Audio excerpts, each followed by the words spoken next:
What's up, everyone? Matt back for another Who Are They Real review, and today we are going back to The Matrix. That's right, Matrix Resurrections. I was fortunate enough to see this movie last week. Embargo just dropped, so I'm here to share my thoughts with you.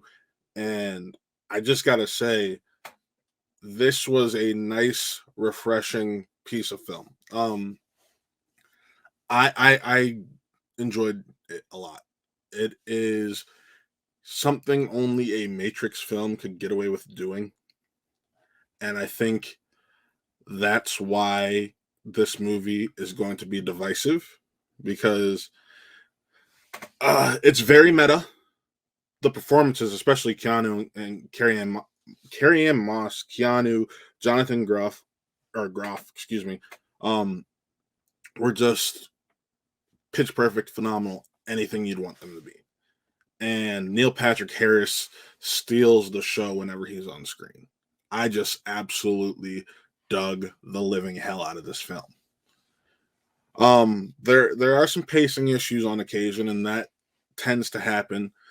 But this film finds us back in the Matrix, and we find someone who has already ejected their mind from the Matrix and has joined the living world, discovering that Neo isn't dead and that they need to go and find him and unplug him and free his mind once again for the sake of the world. Now, this film, like I already prefaced, is very meta. There's going to be some stuff that people do not like that I absolutely loved.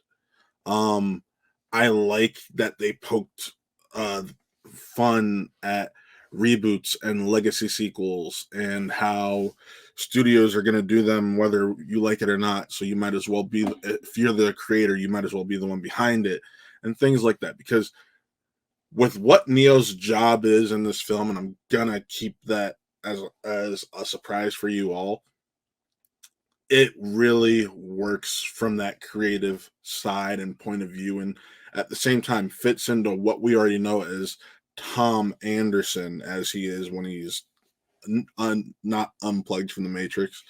It focuses on and lends credence to the original films of what Tom Anderson was good at, and I loved that.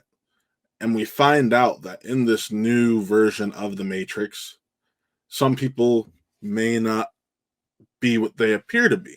And it was really refreshing. And Lana Wachowski did a phenomenal job uh, the returning director to the chair without her sibling. And I just was in awe. This is something only a Wachowski could have done. I I I love the first Matrix film. Really like the second, third one, not the best. I love Speed Racer, but I'm not a big fan of Cloud Atlas or Jupiter Ascending. God, I don't know anyone who's a big fan of Jupiter Ascending besides William Bibiani. And this film would not have worked unless a Wachowski came back to the director's chair. It is without a doubt bold.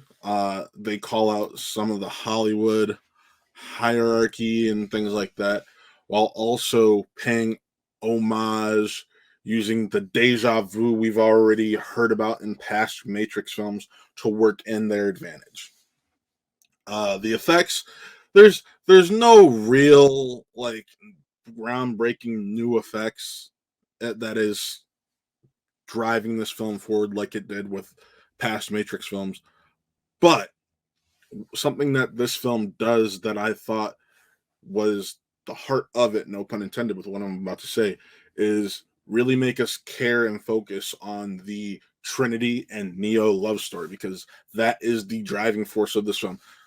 The war isn't going on anymore, basically. It's like you still have machines and humans, but while humans may be still living underground, things are more peaceful and whatnot. So, hey, I dug it. And I think what they're able to do with Neo and Trinity's relationship is beautiful. It is smart.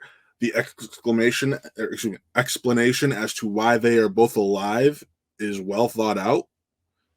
And what their connection means in this world is kind of how we all feel when we find our person. And I thought that was really cool. So if I'm going to rate The Matrix, I'm giving it a 4 out of 5 reels. And that is because, like I said, there is some pacing issues. Some story elements work better than others. But overall, I still had so much fun watching this film. And it is everything I could have wanted from a Matrix quadruple. It was fun. It was funny. It was still intelligent, very meta, and they don't leave it to where you're wondering if there's going to be a second one or not. It's a feeling where if this series ended with this film, you're okay with it, and if we got more, you're okay with it, and I really appreciated that. So that was my review on The Matrix. Be sure to like, follow, subscribe, everything we do over here on What Real Entertainment. Licorice Pizza, my review for that is up currently. Be sure to check that out. I am so happy it's finally coming out for you guys to see. So be sure to check that out. And yeah, with that, I'm Matt, signing off. This was another Real Review.